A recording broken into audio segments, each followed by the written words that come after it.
KPCC നേതൃയോഗങ്ങൾക്ക് ഇന്ന് തുടക്കമാകും. ഭാരവാഹി യോഗം ഇന്നും എക്സിക്യൂട്ടീവ് യോഗം നാളെയും ചേരും. പുനഃസംഘടന വൈകുന്നതും തരൂർ വിവാദവും നിയമസഭയിലേക്ക് മത്സരിക്കാൻ ചില എംപിമാർ താൽപര്യം കാണിക്കുന്നതും ചിലർ വിമുഖത കാണിക്കുന്നതും ചർച്ചയായേക്കും.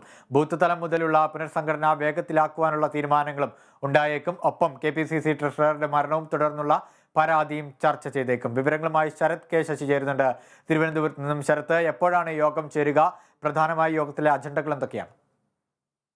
ഗീസ്, രാവിലെയാണ് KPCC ഭാരവാഹി യോഗം നിശ്ചയിച്ചിരിക്കുന്നത്. ഇന്ന് ഭാരവാഹി യോഗവും അതുപോലെ നാളെ KPCC എക്സിക്യൂട്ടീവ് യോഗവും ചേരാനാണ് നേതൃത്വം തീരുമാനിച്ചിരിക്കുന്നത്.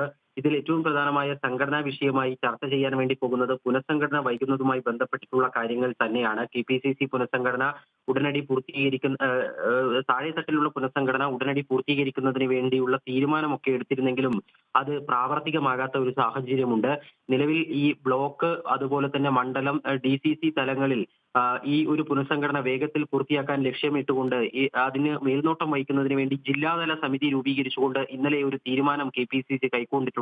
അതുകൊണ്ട് അധികം വൈകാതെ തന്നെ ഈ പ്രധാനപ്പെട്ട സംഘടനാ ഉത്തരവാദിത്വം എന്നുള്ള നിലയിൽ KPCC ഏറ്റെടുക്കാൻ വേണ്ടി പോകുന്നത് ഈ താഴെത്തട്ടിലുള്ള പുനഃസംഘടന ഉടനടി പൂർത്തിയാക്കുക എന്നുള്ള കാര്യം തന്നെയാണ്. നിലവിലെ സാഹചര്യത്തിൽ ജില്ലാതല സമിതി, ഞാൻ സൂചിപ്പിച്ചതുപോലെ ജില്ലാ സമിതിയുടെ മേൽക്കൈയിൽ വിവിധ ബ്ലോക്ക്, മണ്ഡലം, ജില്ലാ തലങ്ങളിലുള്ള പുനഃസംഘടന പൂർത്തിയാക്കാൻ തന്നെയാണ് ഇപ്പോൾ ശ്രമിക്കുന്നത്. അതിന്റെ ഭാഗമായി 5 വർഷത്തിൽ കൂടുതൽ ജില്ലാ ഭാരവാഹികളായിരുന്നവർക്ക് അവരെ സ്ഥാനത്ത് നിന്ന് മാറ്റുന്നതടക്കമുള്ള കാര്യങ്ങൾ തീരുമാനം എന്നുള്ള നിലയിൽ ഇന്ന് കൈക്കൊള്ളാൻ സാധ്യതയുണ്ട്. ഇന്നലെ ഇത് സംബന്ധിച്ചിട്ടുള്ള ഒരു ധാരണ KPCC നേതൃത്വം ഉണ്ടാക്കിയിട്ടുണ്ട്. ഇതോടൊപ്പം തന്നെ മറ്റൊരു വിഷയം ഏറ്റവും പ്രധാനമായും വരുന്നത്, കഴിഞ്ഞ ദിവസങ്ങളിൽ പ്രധാനപ്പെട്ട നേതാക്കൾ, ശശി തരൂർ അടക്കമുള്ള പ്രധാനപ്പെട്ട നേതാക്കൾ നടത്തിയ ചില പ്രതികരണങ്ങൾ. അവർ പാർലമെന്റിലേക്ക് ഇനി മത്സരിക്കാൻ താല്പര്യമില്ല എന്നും അതോടൊപ്പം തന്നെ നിയമസഭാ തെരഞ്ഞെടുപ്പിലാണ് താല്പര്യമെന്നും വ്യക്തമാക്കിക്കൊണ്ടായിരുന്നു ശശി തരൂർ അതുപോലെ തന്നെ TN പ്രതാപൻ ഉൾപ്പെടെയുള്ള MPമാർ പ്രതികരണം നടത്തിയത്.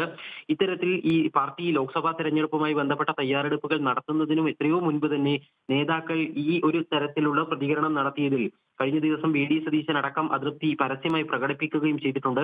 ഇത്തരമൊരു സാഹചര്യത്തിൽ ഈ വിഷയവും ഇന്നത്തെ യോഗത്തിൽ ചർച്ചയാകാനുള്ള സാധ്യത തന്നെയാണ് കാണുന്നത്.